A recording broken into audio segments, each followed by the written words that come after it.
Hey there everybody, Eric from OUTER LIMITLESS coming at you today with another video. Now in today's video we are going to talk about backpacking and camping air mattresses.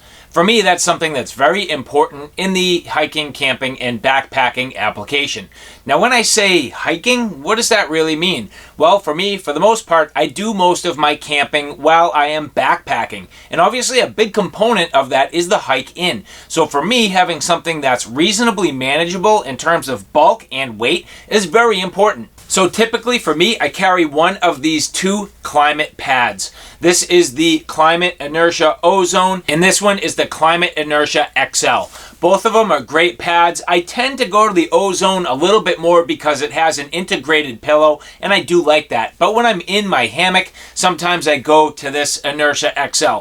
It just sort of depends. But both of these are fairly lightweight overall. Manageable size, fit in my pack nicely. But today we're going to look at a product that's just a little bit different from what I usually carry. So today we're going to look at a couple of offerings from the company Overmont. Now if you've watched my channel, you've seen me cover a bunch of Overmont's hiking and camping gear. And their equipment's pretty good. I have to say that for a company that's reasonably on the budget side, I am very happy with their overall quality. I've used their trekking poles now for a couple of full years, and they are very durable, excellent quality, and have been a great option for me. And that's the thing about Overmont equipment. If you're a beginner or even somebody who's been at it for a while and you just want to mix it up or have some redundancy, their products are excellent quality. And that's what we're going to look at today, is a couple of sleeping pads. Now obviously if you look at these, they're not quite as small as the other pads that I typically carry. So I don't think that I would really use these for the true backpacking scenario. However, I do have a number of cases where these would be an excellent choice and probably even better than the Inertia Climate and the Inertia Ozone. So what we're going to do is get into these. I'm not going to do any field testing with them just right now. That'll be later on, but we're going to look at these in terms of the overall quality and the features. And if you're interested in seeing a little bit more about what we're about to get into, do me a favor, stay tuned.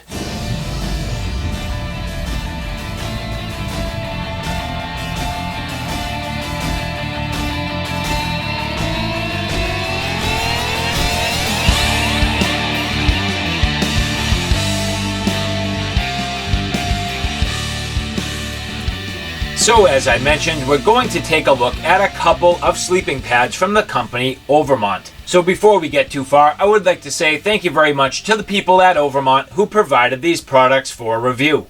Now here on the right you will see my Climate Inertia XL and my Climate Inertia Ozone. As mentioned, I go to these all the time. This Climate Inertia Ozone definitely by far being my go-to sleeping pad. And when you look at it in terms of the overall size, this is kind of what I'm saying. So when you take it here and measure it up, it rings in at roughly 10 inches by 4 inches. So roughly a 4-inch diameter, 10 inches long, not too much weight. And in fact, weighing this up, here you'll see this rings in at 1 pound, 0.7 ounces. So a reasonably small package and nice and lightweight. The Inertia XL, basically the exact same size, but in terms of weight, as we look at it here, 1 pound, 2.3 or 2.4 ounces. So just a little bit heavier. Now, this is a little wider than the Ozone, but again, the Ozone having the integrated pillow. And it has just a little bit more loft in my opinion. So at this point, the question being, well, if that's the case, these Overmont sleeping pads, these are just very large, quite big in overall size, and also heavier. So this first pad here is closer to 13 inches, and that's maybe 5 or 5.5 inches in diameter. And then in terms of the weight, and popping this on here, the weight here, 1 pound, 15.7 ounces. So this is just shy of 2 pounds. And now this other pad, significantly larger. This is about 14.5 inches, completely filling that frame, and about 8 inches in diameter. Now weighing this up, 2 pounds, 14 ounces. So this is almost 3 pounds. So with these Overmont products being so much larger and so much more significant in weight, what would it be that I would use these for over the other ones? Well, a couple of things. First is definitely car camping, no doubt in my mind. When you look at these products, they have a significant increase in the overall thickness of the pad. So that's the first thing. You're going to get a much more comfortable night's sleep. These pads, even though I like them, they're just giving me a little bit of luxury. They're not really giving me too much in the way of like a super nice cushiony night's sleep. They're just taking the edge off. They're giving me a little bit of an insulation value. They're helping give me more comfort, but they're not like super comfortable. So the fact of the matter is, with these Overmont products, these have a much thicker loft, which I think will definitely help me in terms of my quality night's sleep. And other than the car camping situation, for me personally, I like to go winter camping. And when I go winter camping, I pull my Polk sled. So even though I'm not really like backpacking, I'm definitely getting out, putting on miles, and getting deep into the wilderness with my sled. And in that case, I have a good amount of volume. I have a huge amount of gear I can bring. And in my Polk sled, I've carried some very substantially sized shelters as well as very substantially sized pads. And this actually at that point is going to be a reduction in volume and also a slight reduction in weight over what I've brought in the past. So this is striking the middle ground for me, where I believe that these pads could definitely give me some comfort where the other ones couldn't. So they're fitting sort of a niche. So at this point, we're going to take these out. We're going to look at them. These are two completely different pads for a different reason. I tend to naturally gravitate more towards the green than the blue, but it's worth showing you both of these so you can see the overall features, the thickness, and the quality. So here you'll see a couple of self-inflating pads from the company Alps. Now these pads are the ones I was talking about that I used in the past for my Polk sled adventures. Most specifically, this one here. Now if you look at it in terms of the overall thickness, it's a couple of inches thick. It's a nice size. If you listen to that air, the self-inflating pad, nice and thick, nice and quality, feels good while I'm sleeping on it. But when you look at the overall size, this gets to be quite bulky. Now even as you roll this up and get all the air out of it, it's still a good size roll. And it actually, even though it's fairly lightweight, has a pretty good amount of weight to it. So in my opinion, if you could take advantage of one of these smaller Overmont products and get the same sort of night's sleep that you would get on these other choices, why not?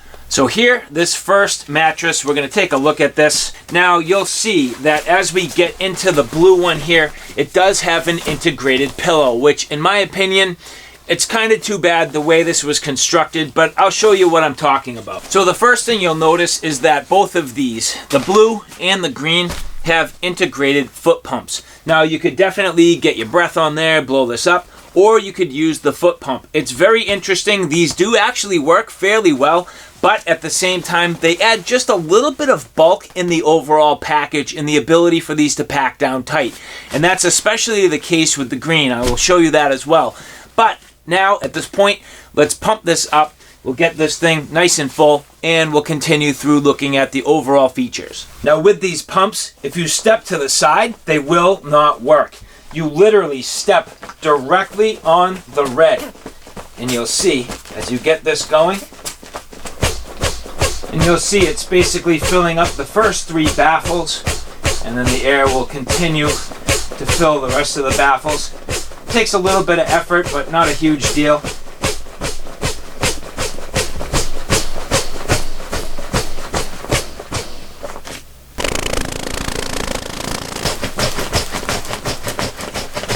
Now this is starting to get quite firm and probably is at just about capacity.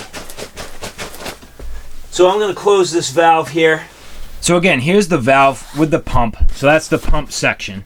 And if you look at the overall thickness of this pad, it is just about as thick as this Alps pad. So for me, this definitely gives me a good quality, suitable option that has just as much loft. But the other thing that's good is with these ridges, it's definitely gonna help you with the decompression of your sleeping bag. So something like this, where it's completely firm and there's really no ridges, you end up compressing your sleeping bag. Sometimes that can give you some cold spots. This will help. Now, it's not perfect, but it's definitely better. But the one thing to point out, so with these two Alps products, you can see this one here is sort of narrow, and this one here is basically, I'm not going to say double wide, but it's about 1.5 times the width. So that's one consideration, the idea that this is just a little bit narrower, more the size of a traditional sleeping pad. But the other thing this does have is an integrated pillow. This to me is where this particular pad I struggle with. Now overall the quality is definitely there, but what I don't like is that you can't take any air out of the pillow. So the pillow is very, very firm. I mean, way too firm for me. What I would have really loved to see is that the pad itself has its own chamber for the air, and you could regulate how much you pump into there, and then a completely separate valve for the pillows that you could blow up with your breath. And then these you could get completely dialed in. If that was the case, I would love this air mattress. It definitely would work well. Has the sort of baffles, has that void space where you could, keep a little loft in your sleeping bag, has a nice thickness, good overall construction. The pillow has the valve to pump it up. Now I'd have to say that the blue is not quite ideal just because of the way it's constructed and the fact that the pillows are completely integrated in with the rest of the baffles. And so now with the green, this has a roll top design on the bag, which is cool.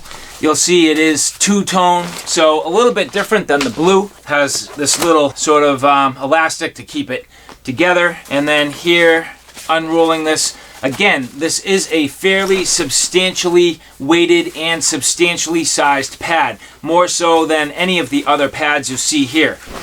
But as I roll this out and get it down into place, again, you'll see this has an integrated pump. So here's the pump, and on the bottom here is a valve.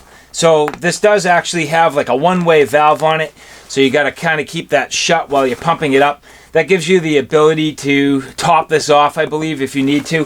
So at this point, let's just pump this up, see how long it takes, and we'll continue on.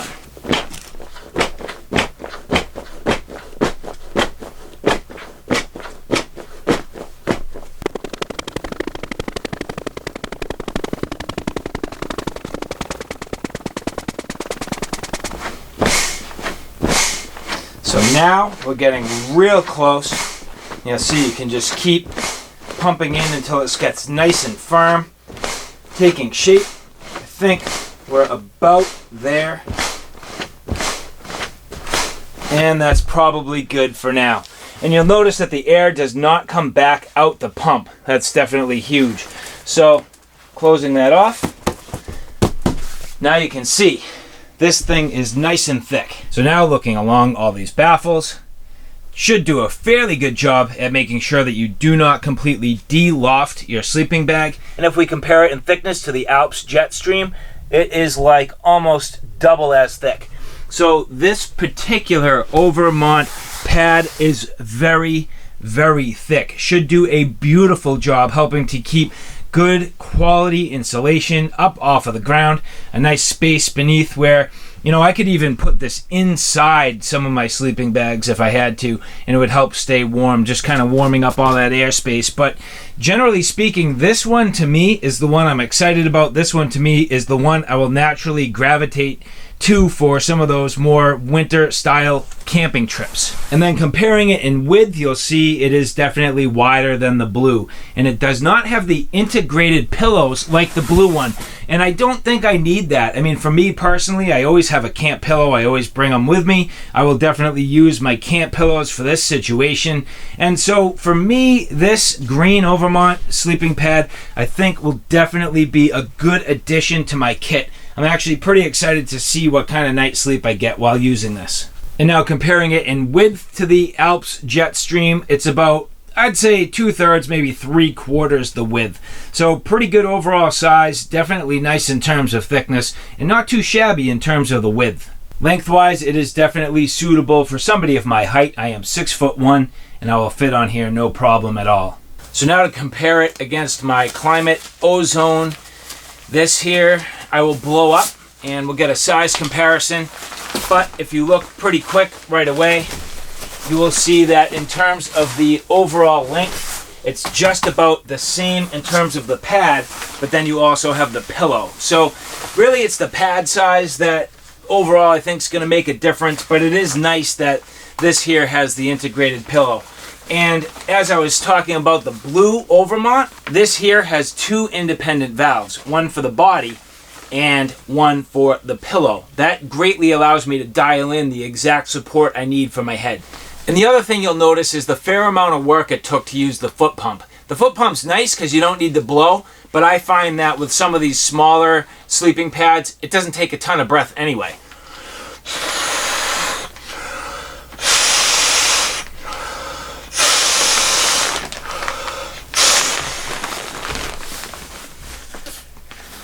Four strong breaths, that's fully pumped up, and now the pillow.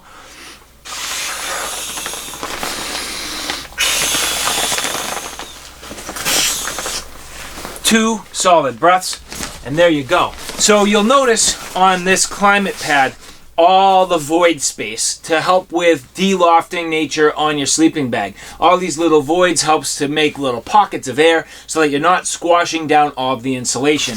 So now that I take these and I stack them all up, you will see that if I line up the bottom, in terms of the overall length, they are not terribly far off. Maybe just the slightest bit of difference in overall length on the Climate Inertia Ozone, but significantly less, like 1/4 of the thickness of overall loft. And that to me is why I'm pretty excited about these Overmont sleeping products. And now finally the Inertia XL. As I get into this, very similar to the Ozone, same sort of valves, but this one does not have the integrated pillow.